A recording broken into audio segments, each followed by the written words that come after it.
Okay, rolling. Oh, it's been peaceful here in the 5 worlds, or is it 6, for a dragon's age. We now have 12,000 treasure, or is it 14,000? What about this Ganasty Gnorc character?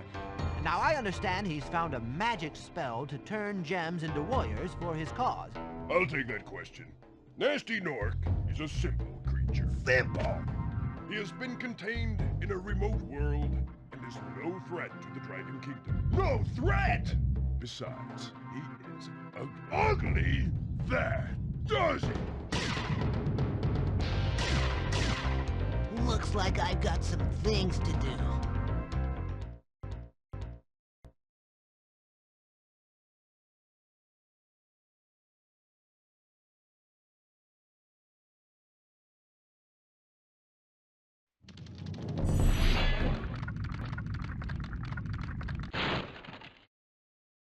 Thank you for releasing me, Spyro. Free 10 dragons in the artisan world.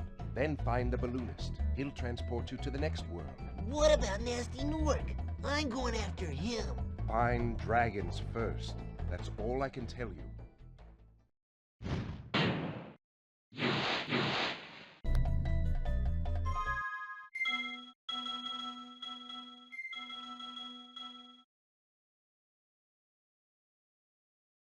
Well, hello there, everybody. Welcome to...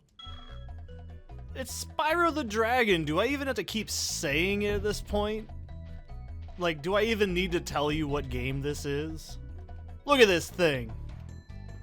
I can count all the polygons! This is... Oh, I'm just gonna jump in.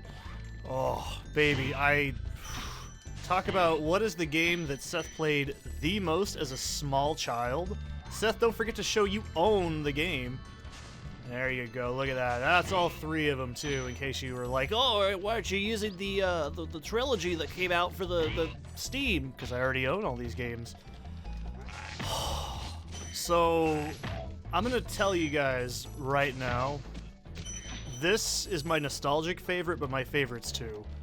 Maybe 3, I don't know. 2 is probably the better game in terms of level design and everything, but this is, without a doubt, one of the games that sold the PlayStation 1 way back in the day. So, do I even need to explain what's going on right now? So, alright, let's be real. This is not the world's most complicated game of all time, okay? I played this game when it first came out. Like, way, way back in the day. This was one of the games I first played on my PlayStation, and the first game I ever bought with my own little allowance money. So this was a huge, huge deal. So, before I get into the nostalgia, let's talk about this game real quick. Alright, it's a very simple game. The shoulder buttons move the camera. You can roll with L1, R1, and then you can also... you know, move around with the analog stick. This is one of the first games that let you actually have the vibration feature and stuff. You know, this is the PlayStation 1, of course. There was no dual sticks until Ape Escape. So, circle, breathes fire, square, charge, X, glide, and such. Triangle in this game is a little bit different. You just basically drop to the ground like a rock. Not really all that useful, but it's kind of good in a few places. And yeah, that's it. I think we all pretty much know this is a very simplistic game. It was designed for children, obviously. And I was a child when it came out, so I definitely bought it, obviously. Now, I have not played any of the other Spyro games. Personally, the 3 on the PS1, and I actually have Season of Ice on the GBA. I never got Season of the Dragonfly, or whatever the hell it was called. There was 2... games, I think they were seasons, is what they were called, if I remember correctly. And they came out on the GBA. I played a lot of the Season of Ice, but I never finished it because, well, if you've played it, you understand. But yeah, I have played the Spyro Reignited trilogy.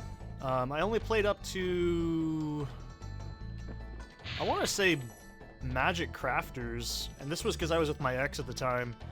And I'm just gonna skip all the dragons because you don't need to hear it. All I need to know is thank you for releasing me. Clancy Brown did like 90% of them. Tom Kenny did not voice Spyro in this game. He voiced him in the sequel. And I believe in 3 as well, but I could be wrong. It's been a while. But yeah, you can look up the dialogue. It's all the same. So, in this game, you pick up treasure, you kill enemies, you free dragons. It's about as basic a collect-a-thon sort of formula as it is, but it's so damn presentable. Now, alright, we've already got 100% in a few seconds, but this game, I played this on a demo. I think it was Jam Pack Volume 8 or something. Shit was ridiculous, dude. It was like, I played that demo so much on my, like, original PlayStation, and I was like, Bob, Dad, I want to buy the Spyro game, and then I fucking bought it, I slapped it in my PlayStation, and I played the shit out of it. This is the same copy I've had since I was a child. I love the music, obviously. If you watch the donation live stream, I use the music in the background for a few of those videos because I love it. It was composed by the drummer of The Police, which I also love, Stuart Copeland. This is just such a fucking great game, dude. For the time on the PlayStation, this was an impressive, very impressive game, and it's very, very stylistic. It basically pushed the PlayStation 1 to its knees. Now, Insomniac Games would obviously go on to create the Ratchet & Clank series, which Seth, don't forget to show you, own those too. And they would also help with the development of the Jak and Daxter series, if I remember correctly. Or that's what I was always told. But one thing you might not know that makes this game so impressive is, let's go ahead and just look at that castle over there, okay? Notice how there's no texturing, just the raw base model. As we go closer to it, it renders it in. This was, I can't stress it enough, this was revolutionary for the time.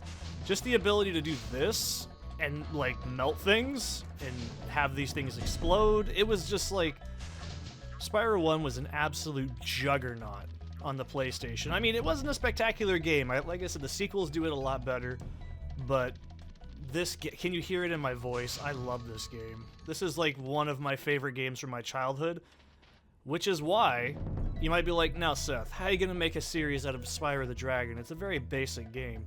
I'm going to tell you all about my little shitty childhood in the process of playing the game. Each level, I'm going to be going level by level, not the hub worlds, of course. We'll do the hub world and a level separately as one video. Now, goodness gracious, man. I got a lot of stories to tell, so let's pick a level that I really like and is very short since we've already done the first video. I'm doing 100% completion, of course, and this is all on EPEXE as well. So, first of all, this little screen here, I love it. Like, listen to this.